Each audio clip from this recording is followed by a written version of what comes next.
Información precisa, completa, veraz, objetiva e independiente. Directo a tu pantalla. Voz de América en RCR 750. Una discusión de décadas. Pido a nuestros compatriotas que ofrezcan sus bendiciones. Este chico de 18 años compró una AR-15 y les disparó a niños en la cara. Entre demócratas y republicanos.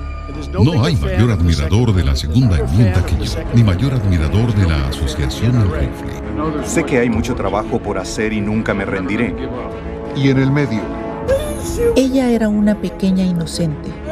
Un adulto no entrenado puede ser tan peligroso como un niño curioso. Mi opinión sobre las armas es complicada. Ciudadanos que intentan entender.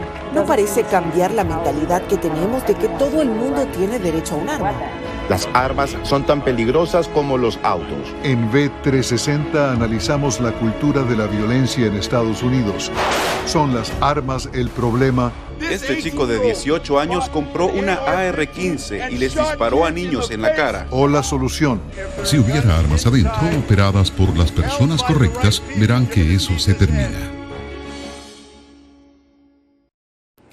Hola, ¿qué tal? Sean bienvenidos a V360. Soy Cristina Caicedo Smith y los saludo desde Washington.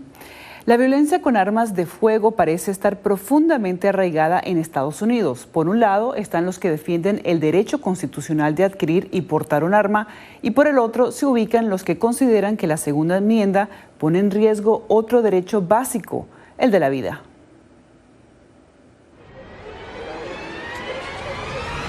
Las Vegas, Nevada. Orlando, Florida. Blacksburg, Virginia. Newtown, Connecticut. Estos son algunos de los tiroteos masivos más mortíferos ocurridos aquí en Estados Unidos en los últimos años, con cifras de víctimas que superan las 20 personas muertas. Algunas veces incluye al atacante, otras no. Se entiende como un tiroteo masivo, un acto de violencia armada cuyo saldo de personas heridas o muertas son 4 o más, sin incluir al atacante. Así lo define el Archivo de la Violencia Armada, o GVA por sus siglas en inglés. Y en lo que va de año han ocurrido 329 tiroteos, siendo los más recordados hasta el momento Uvalde, Texas y Highland Park, Illinois. El primero con un saldo fatal de 21 personas, el segundo de 8. En resumen, ha habido más tiroteos que días del año. Con cada nuevo suceso se actualizan las estadísticas, pero también se renuevan viejas promesas. Vamos a hacer las verificaciones de antecedentes muy fuertes. Nunca me rendiré. Promesas que en la práctica han dado pocos resultados. Podemos aumentar la edad mínima, no permitirles el acceso a armas semiautomáticas. No entiendo cómo eso es algo que parece que no podemos lograr porque, en mi opinión, preserva los derechos de la segunda enmienda si eso es algo que te apasiona, pero también evita que se produzcan este tipo de masacres. Sin embargo, se dio un primer paso, el más importante en más de 30 años, una ley bipartidista que establece ciertas restricciones en áreas muy específicas, pero la Casa Blanca insiste en que se puede y se debe hacer más. Si bien este proyecto de ley no abarca todo lo que quiero, pero va a salvar vidas. ¿Pero qué pasa aquí en Estados Unidos para que hechos como estos ocurran con tanta frecuencia? Aquí te voy a explicar algunos puntos para entender la cultura de las armas en este país.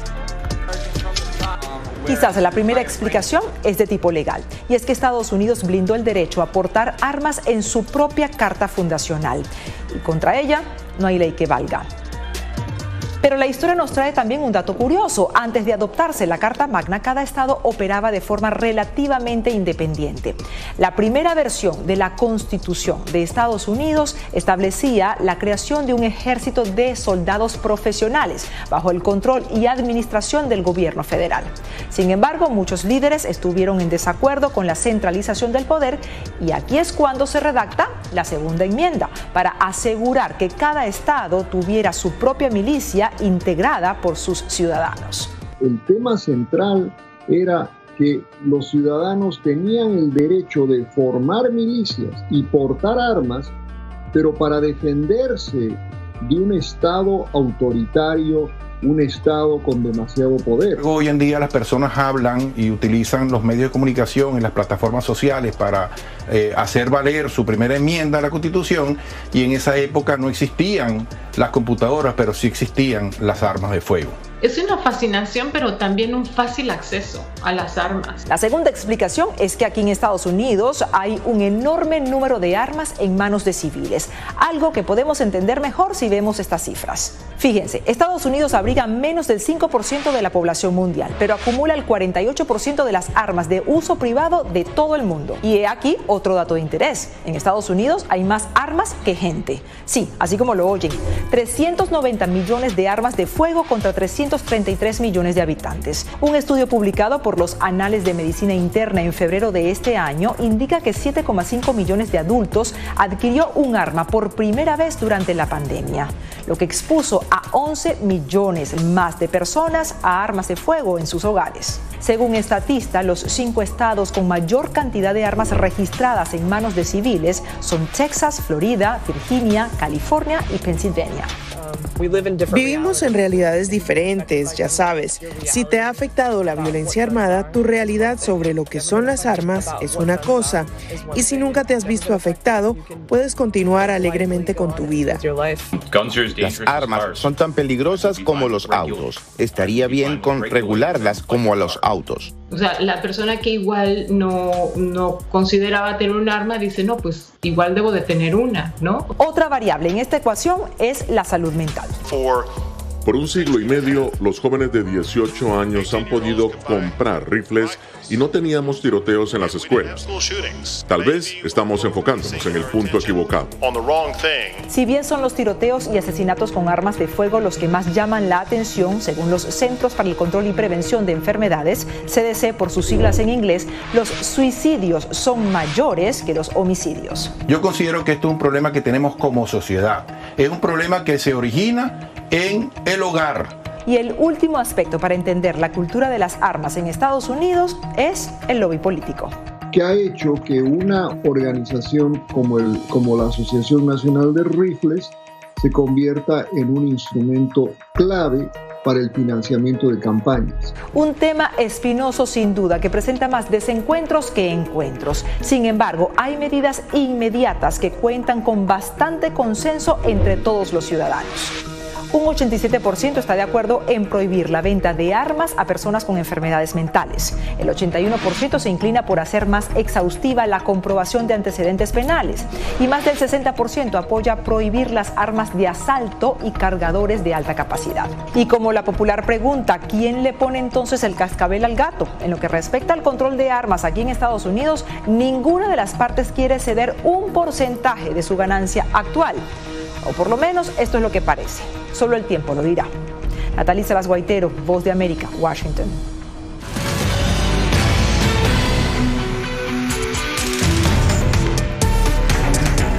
La administración del presidente estadounidense Joe Biden extendió el Estatuto de Protección Temporal o TPS para los venezolanos por 18 meses más. Este recurso migratorio del gobierno de Estados Unidos otorga beneficios como permiso de empleo y de residencia legal temporal. José Pernalete se encuentra con nosotros. José, ¿cuál ha sido la impresión de los venezolanos en la ciudad y a quién beneficia y a quién no?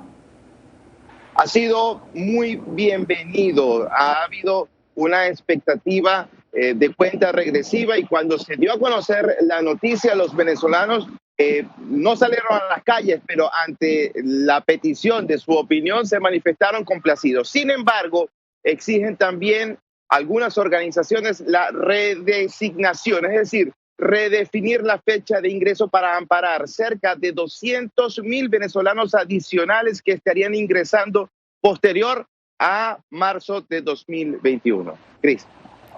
Muchas gracias, José. Bueno, de Estados Unidos ahora nos trasladamos a Caracas, donde el alto costo de los tratamientos médicos en Venezuela ha llevado a algunos pacientes a confiar en infusiones y pócimas milagrosas para atender sus enfermedades, algo que de acuerdo con especialistas podría empeorar la situación, haciendo que el remedio sea peor que la enfermedad. Operada hace 2 años de cáncer de seno, Hanay Duarte cocina la pulpa de la fruta del árbol de calabaza, conocida en Venezuela como totuma o tapara, con la esperanza de aliviar sus dolencias. Yo lo corto, saco la tripa y cocino esa agua, cocino esa tripa en agua y la meto en la nevera y es lo que me tomo como por lo natural. O sea, es como una opción a cuando no consigo el tratamiento. Cuando no consigo el tratamiento es, como decirte, es un miedo. Es un miedo a decir, si no está el tratamiento, ¿qué me puede pasar? Aunque no hay evidencia científica de los efectos de esta fruta para prevenir el cáncer, Hanay no siempre puede comprar los 2 fármacos mensuales que su médico le recetó para evitar una recaída. He publicado para que me ayuden, he tocado puertas, algunas fundaciones me han donado, pero el tratamiento es costoso. En Venezuela, el Estado, a través del Instituto de los Seguros Sociales, ofrece medicamentos gratis para al menos 14 patologías, cuyos tratamientos son costosos, pero no siempre están disponibles. Y estoy decidido a acabar las mafias de los hospitales y que se abra la atención gratuita, humana y de calidad para el pueblo. Precisamente cuando los pacientes más pobres se ven en aprietos para conseguir las medicinas, recurren como Hanay a infusiones, sopas o bebidas que, lejos de ayudar, pueden tener consecuencias adversas, según advierten especialistas. ¿Cuál es el problema con las hierbas, las matas, las infusiones o cualquiera de esos elementos? Que no necesariamente sabemos si son seguros. De hecho, anecdóticamente uno sabe de personas que han tenido intoxicaciones por distintos tipos de infusiones. En medio de su desesperación por buscar una cura, muchos se dejan llevar por lo que consideran son alternativas naturales y sobre todo milagrosas. Vimos cuando hubo la escasez de los antirretrovirales que se promocionaba la moringa como una alternativa para las personas que viven con VIH y eso es absurdo. Definitivamente reemplazar un tratamiento antirretroviral con unas hierbas no hay manera, o reemplazar un tratamiento de quimioterapia para cáncer versus unas hierbas no hay manera. Pero más allá del realismo mágico, en algunas ventas ambulantes en Caracas incluso se exhiben hierbas con supuestos efectos terapéuticos, sin ningún estudio científico que las respalde. Adriana Núñez Rabascal, Voz de América, Caracas, Venezuela.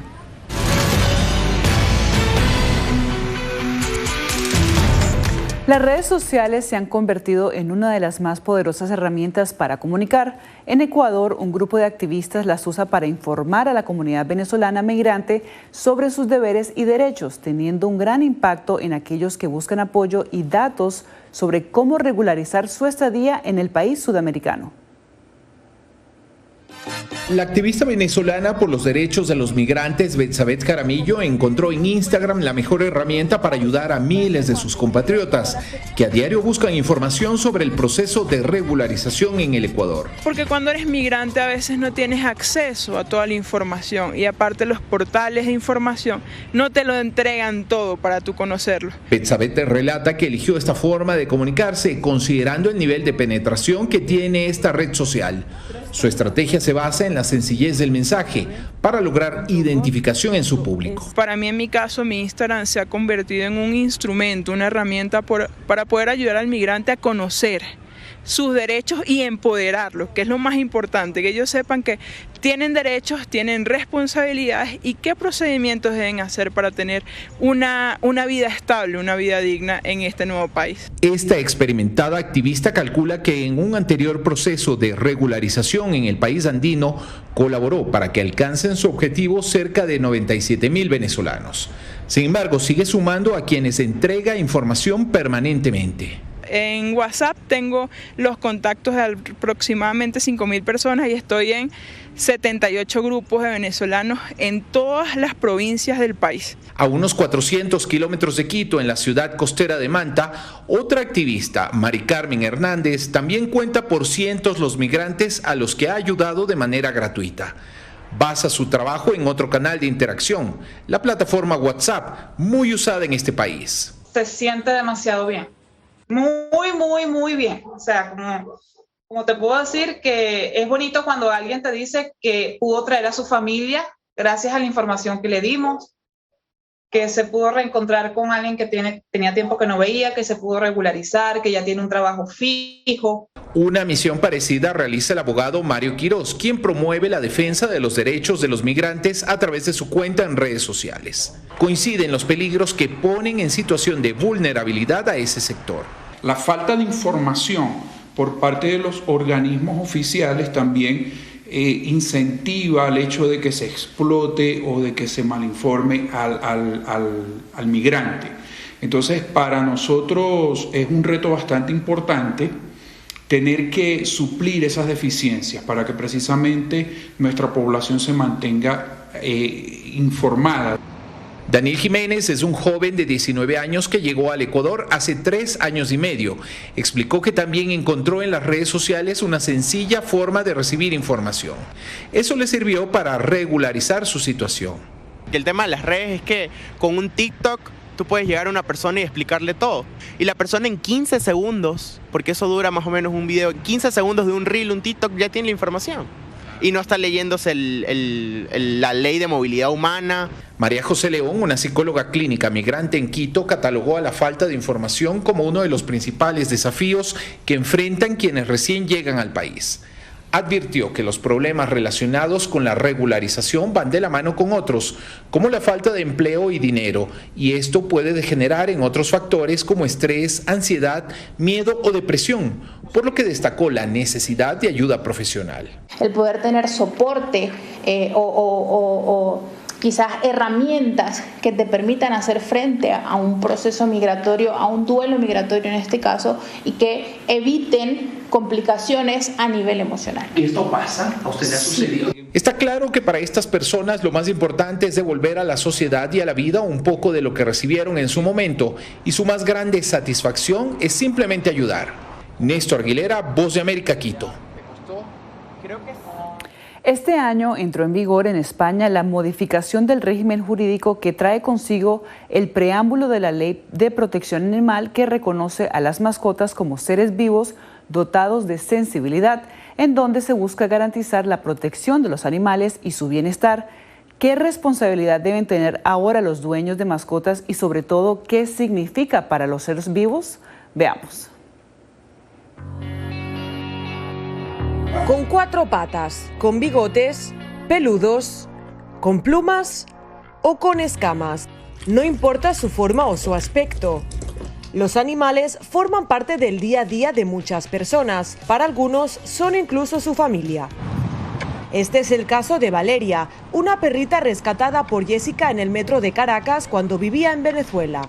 Según nos cuenta, el animalito estaba malherido y contra todo pronóstico consiguió sobrevivir. Después de su mejoría, su dueña no quiso dejarla nunca más, así que sin conciencia de que saldría de viaje, emigró a España. El primer pensamiento para mí fue llevarme a mi mascota.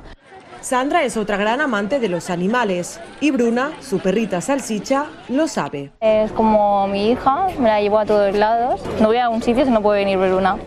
Hace 6 meses que en España los animales dejaron de ser nombrados como cosas y pasaron a ser considerados seres sintientes. Con esta norma, incluso en casos de divorcio o herencia, la felicidad del animal será lo más importante. El juez tiene que entrar a valorar con determinados medios de prueba con cuál de los dos está mejor el animal.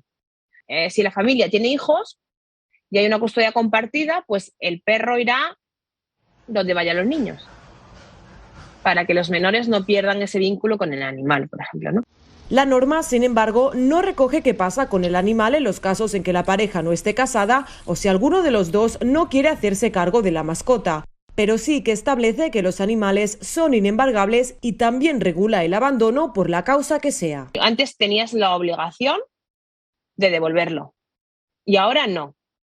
Ahora puedes quedártelo si sospechas que el animal ha estado maltratado. ¿Vale? Entonces, lo único que te obliga a la ley es a denunciar. Si bien medidas como esta en España son relativamente nuevas, algunos países de América Latina han avanzado bastante terreno. Colombia determinó en 2016 que los animales son seres sintientes y tienen derechos. El trato a los animales se basa en el respeto, la solidaridad, la compasión, la ética, la justicia, el cuidado, la prevención del sufrimiento, la erradicación del cautiverio y el abandono, así como de cualquier forma de abuso, maltrato, violencia y trato cruel. En Argentina se prohibieron las carreras de perros galgos y en países como México y Uruguay existen leyes severas para quienes hacen daño a un animal. En Venezuela el maltrato animal está contemplado en el Código Penal. Según la norma, quien mate a un animal podrá ser encarcelado hasta 45 días. Venezuela es paupérrimo todo lo que tenga que ver con un animal. O sea, en Venezuela es un animal. O sea, para muchos es nuestra familia. Un hijo. Los profesionales en España esperan que a finales de año entre en vigor una nueva ley de protección animal que, entre otras cosas, regulará polémicas actividades que resultan lucrativas, como los perros de caza.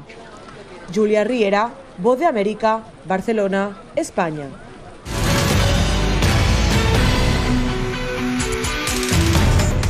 Dicen que nunca es tarde para cambiar y si bien la vida trae sinsabores, también está llena de oportunidades para descubrir y nutrir habilidades que quizás no sabíamos que se le podían sacar provecho. Este es el caso de un abogado y profesor venezolano.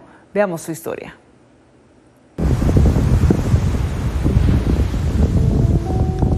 Yo ya no puedo vivir sin esto. Si tú me preguntas cómo yo dividiría mi tiempo, yo diría mi tiempo 80% arte y 20% lo demás, si yo pudiera hacerlo. 2 o 3 días de cada semana yo lo dedico al arte.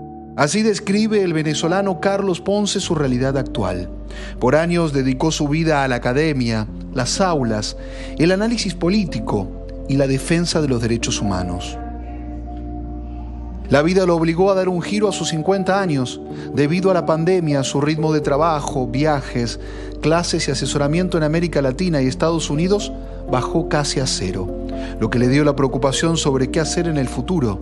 Pero luego, y después de tomarse un descanso, él mismo se dio la respuesta.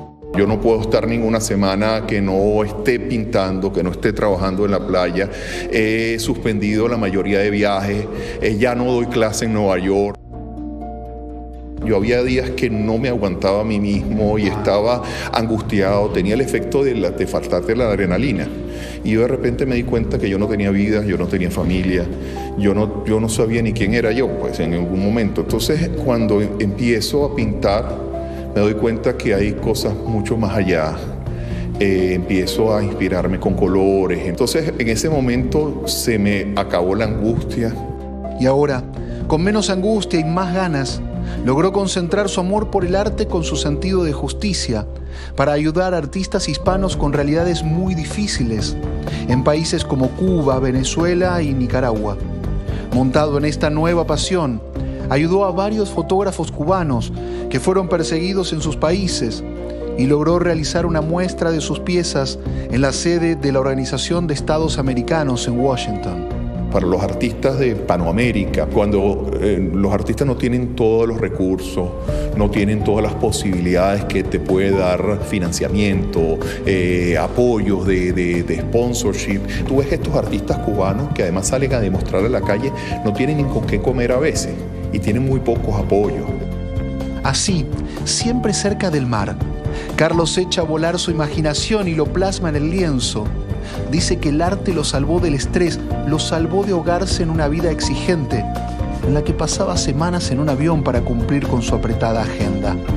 Ahora, su mayor deseo es ayudar a otros artistas a encontrar ese remanso de paz y tranquilidad tan necesario para que la mente se una al alma y pueda expresarse a través del pincel. Ronen Swark, Voz de América, Nueva York. Muchísimas gracias por su tiempo. Esto es todo de V360. Les saludó Cristina Caicedo Smith.